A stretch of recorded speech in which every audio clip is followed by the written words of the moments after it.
We provide you the platform to turn your dreams into reality. Give wings to your aspirations with KR Mangalam University. अब बात Iran की। Iran का एटमी कार्यक्रम थमा नहीं है। ये दावा किया जा रहा है कि वो महज 24 घंटे के अंदर परमाणु बम बना सकता है, और अगर ऐसा हुआ तो दुनिया में एक बार फिर से परमाणु युद्ध के मुहाने पर खड़ी दुनिया नजर आ सकती है। ये रिपोर्ट देखें।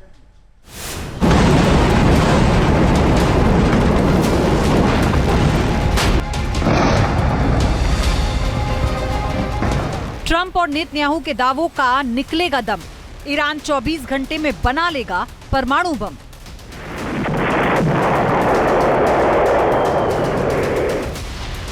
चौबीस घंटे में बजा सकता है तबाही की घंटी। 24 घंटे में मार सकता है परमाणु क्लब में एंट्री।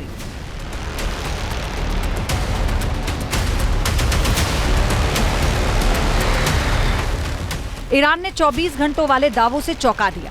फ्रांस ने भी एटमी कुव्वत बनने पर मोहर लगा दी।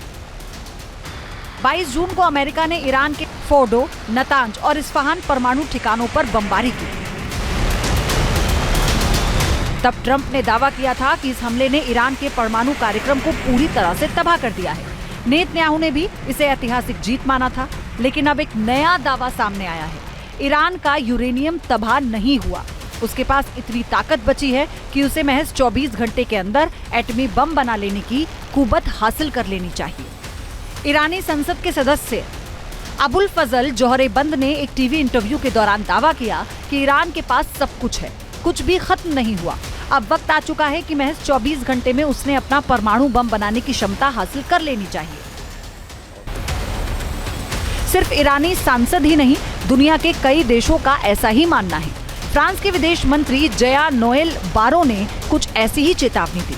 उन्होंने साफ साफ लफ्जों में ईरान को चेता दिया कि अगर ईरान परमाणु बम पर कंट्रोल की गारंटी नहीं देता है तो फ्रांस को जर्मनी और यूनाइटेड किंगडम के साथ एक सिस्टम को एक्टिव करना चाहिए ताकि ईरान को काबू में लिया जा सके। अगर ईरान अपनी परमाणु एक्टिविटी पर सख्त और स्थायी कंट्रोल की गारंटी नहीं देता तो फ्रांस, जर्मनी और यूनाइटेड किंगडम एक तंत्र को सक्रिय कर सकते हैं ताकि परमाणु उपकरणों पर वैश्विक प्रतिबंध को लागू कराया जा सके, जिन्हें 10 साल पहले 2015 के परमाणु समझौते के तहत हटाया गया था। फ्रांसीसी विदेश मंत्री का ये बयान उस वक्त आ गया जब 2 दिन पहले ही फ्रांसीसी खुफिया प्रमुख निकोलस लर्नर ने ईरान के एटमी कुव्वत बनने पर एक तरह की चेतावनी जारी की थी। इतना ही नहीं, फ्रांसीसी खुफिया प्रमुख ने कुछ इसी तरह से चेतावनी दी थी। उन्होंने कहा, ईरान का परमाणु कार्यक्रम सिर्फ विलंबित हुआ है, उसे नष्ट नहीं किया गया, जैसा कि ट्रंप और नेतन्याहू ने दावा किया। एनरिच्ड यूरेनियम का सिर्फ एक छोटा सा हिस्सा नष्ट हुआ। पेरिस को उसके ठिकानों के बारे में संकेत मिले हैं। यानी अमेरिकी राष्ट्रपति ट्रंप भले ही चिल्ला चिल्लाकर ईरान के परमाणु क्षमता को ध्वस्त करने का दावा कर रहे हैं, उसी दावे का दम फ्रांस ने निकाल दिया। इंटरनेशनल एटॉमिक एनर्जी एजेंसी के प्रमुख राफेल ग्रोसी ने भी कुछ ऐसा ही दावा किया था। उन्होंने कहा था कि ईरान की परमाणु क्षमता को नष्ट करने का दावा गलत है। ईरान कुछ महीनों के अंदर फिर से यूरेनियम एनरिचमेंट शुरू कर सकता है। अमेरिकी खुफिया रिपोर्ट्स भी मानती हैं कि हमलों से ईरान की परमाणु सुविधाओं को नुकसान तो हुआ, लेकिन वो पूरी तरह से तबाह नहीं हुई। फोर्डो साइट, जो पहाड़ों से 200 फीट नीचे है, अभी भी पूरी तरह से बंद नहीं हुई है। ईरान के पास इतनी क्षमता है कि वो कुछ ही हफ्तों के अंदर परमाणु हथियार बनाने लायक यूरेनियम का एनरिचमेंट शुरू कर सकता है।